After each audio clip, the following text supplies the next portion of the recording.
The first time Silo gives us the word Flamekeepers, it sounds like a rebel cell. People in secret rooms, people plotting to burn the whole thing down. The name itself sounds violent.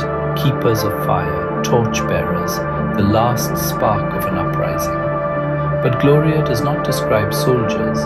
She describes people who kept things. A book, a name, a story, a memory that was supposed to disappear. So the real twist is not that the Flamekeepers were rebels.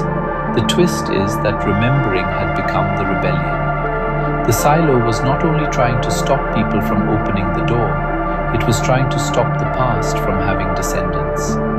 I am Pat, and this is MovieShows, where I dig into the movies and shows that keep unfolding after the credits end. If you like essays that make familiar stories feel strange again, subscribe. There are a lot more stories like this coming. Today we are talking about the Flamekeepers, not as a hidden army, but as a broken chain of memory. And the question underneath the whole episode is simple. What exactly was the Silo trying to erase? To answer that, we have to start in medical. By the time Juliet reaches Gloria in Season 1, Episode 7, Gloria is not being treated like a witness. She is being treated like a problem that needs to be dissolved. She is restrained, she is confused, she keeps losing the thread, and Juliet says the obvious thing out loud. They are drugging her, so she will forget. Gloria does not treat that like a metaphor. She turns it into history. She says the Silo has been trying to erase the Flamekeepers since the rebellion. She says there was something in the water, so memories would fade. And then she explains what the Flamekeepers actually did. They kept memories alive. That matters because the object in the scene is not a weapon. It is a book, not a bomb, not a blueprint for an uprising. A relic from before the Silo, held like evidence from a vanished world. The scene is easy to misread if we bring our normal rebellion language to it. We expect resistance to look like strategy, leaders, cells, weapons, plans. But the Silo is built differently. Its deepest power is not that it has guns, it is that it controls what the people inside are allowed to inherit.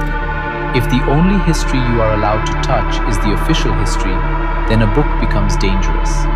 A memory becomes contraband, and a person who remembers becomes an illegal archive. There is one reason this part cannot be brushed off as Gloria's paranoia. Season 2 keeps confirming the mechanism. Bernard says there is a drug that makes people forget. Solo describes putting a chemical compound in the water, something that works across weeks, months, years. So even if we stay careful about the exact history Gloria gives us, the central horror is real. The Silo does not just punish memory, it has a way to chemically weaken it. That changes what the Flamekeepers are. They were not simply people with banned objects. They were people trying to hold continuity inside a system designed to make continuity fail. And Gloria's story shows us that memory survived by moving from hand to hand. She says she gave her most treasured relic to the last Flamekeeper she knew, George Wilkins's mother, Anne. Then Regina gives Juliet the other half of that chain. The object George protected came from his mother. It had been given by Gloria. It had been hidden for generations. It came from before the Silo, before there was a reason to lie. That gives us the shape of the transmission. Gloria to Anne, Anne to George, George to the hard drive to Juliet. The chain is messy and damaged, but it is still a chain. And that is the part the Silo cannot tolerate. A relic by itself is bad. A relic being passed on is worse. Because once memory moves from one person to another, it stops being a possession and becomes a lineage. This is why George matters so much to the Flamekeeper story. He is not framed as a revolutionary leader. He is an engineer with a forbidden object and a question he cannot put down. He dies because he will not give up what he found. His death tells us how the system responds to transmission. If it cannot seize the memory cleanly, it destroys the carrier. But the problem with memory is that the carrier is never the whole thing. George dies, and Juliet keeps looking. Anne is gone, and the object survives. Gloria is being erased in real time, and she still manages to pass the burden forward. That is why the birth control part of Gloria's confession is so chilling. Gloria says the Silo lied to the Flamekeepers about having a chance at families. She says they were made to believe birth control had been removed when it had not. In her telling, the point was not just to control bodies, it was to make the Flamekeepers die off. We should be precise here. That part is Gloria's testimony. The show does not hand us an official document that confirms every detail of a Flamekeeper program. But Silo absolutely shows us a world where reproduction can be managed through lies, medicine, and authority. Juliet's own family history is wrapped around the same kind of medical betrayal.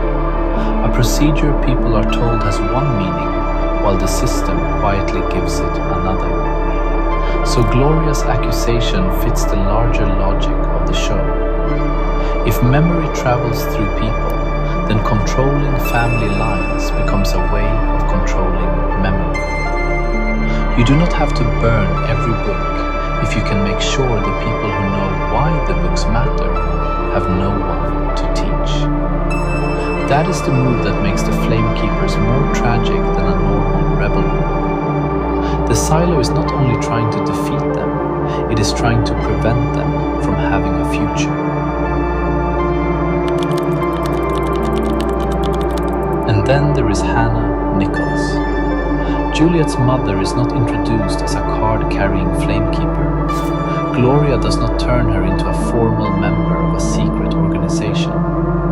What she says is subtler and more revealing. Hanna had the same curiosity.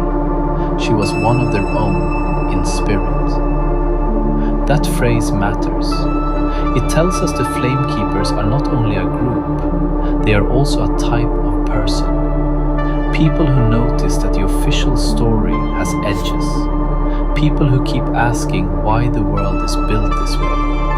People who look at a forbidden object and do not only see danger, they see proof that reality used to be larger. That is what Hanna passes to Juliet.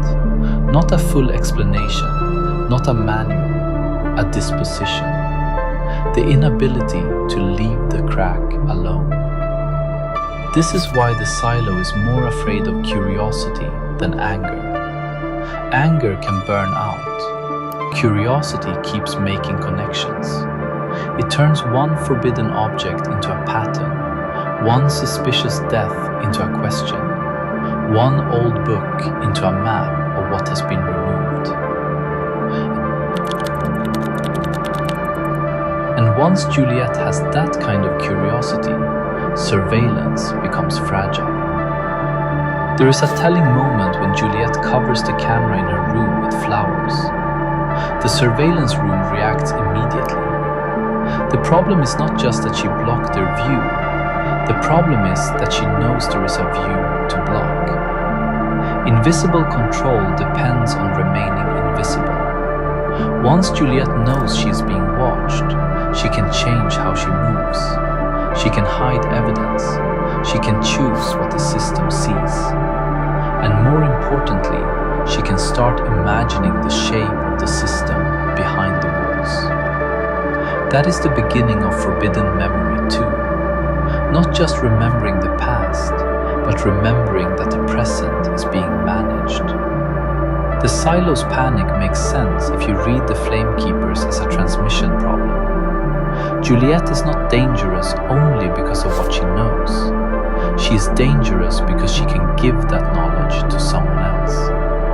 The book, the hard drive, Hanna's curiosity, George's death, Gloria's testimony, all of it is beginning to assemble inside one person. So when Gloria says, "You are the last Flamekeeper now," it does not sound like recruitment. It sounds like inheritance. Juliet did not join an organization. She received a burden. And that burden is not clean. It arrives through grief, confusion, partial evidence, damaged witnesses, and objects no one fully understands. That is what makes the Flamekeepers feel so human. They are not heroic archivists with a perfect record. They are people trying to keep a few scraps alive, while a whole civilization is built to make those scraps meaningless. Now compare that to the Silo's official memory. Freedom Day gives the population a clean story. There was a rebellion. The rebellion was terrifying. Order saved everyone. The door must stay shut. That ritual is memory too, but it is memory with a job. It is designed to produce fear, obedience, and gratitude. Forbidden memory works differently. It does not arrive as a ceremony. It arrives as a thing hidden under a floor. A hard drive, a book, a whispered name. A woman in medical trying not to forget before the drugs pull her under again. Official memory says, here is the past and here is what it means. Forbidden memory says, something is missing. That is why the Flamekeepers are such a threat. They do not need to prove the entire official story falls in one move. They only need to prove that another story exists. Once another story exists, the pact stops feeling like reality itself. It starts feeling like one version of reality that someone had the power to preserve. And that breaks the spell. The most dangerous object in Silo is not dangerous because it gives Juliet all the answers. It is dangerous because it proves the world has been edited. The same is true of the hard drive. The same is true of the book. The same is true of Gloria. Each one says, this is not the whole story. And in a closed world, that sentence is explosive. So what did the Silo actually erase? It erased names from public memory. It erased objects from everyday life. It erased records.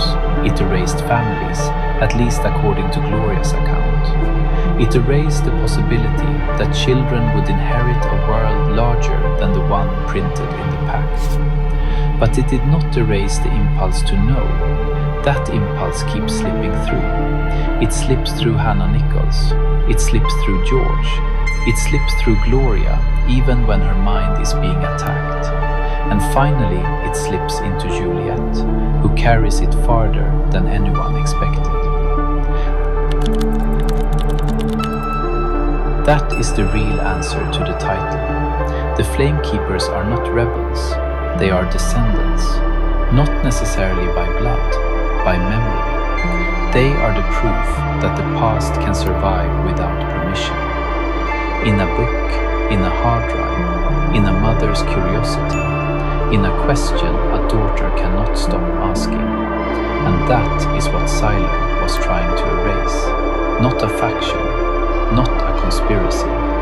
The line between one person who remembers and the next person who might. The system can drug the water. It can ban relics. It can write the official story so deeply into daily life that it feels like common sense. But as long as one person finds the object, asks the question, and passes it on, the flame is not out. It has only moved.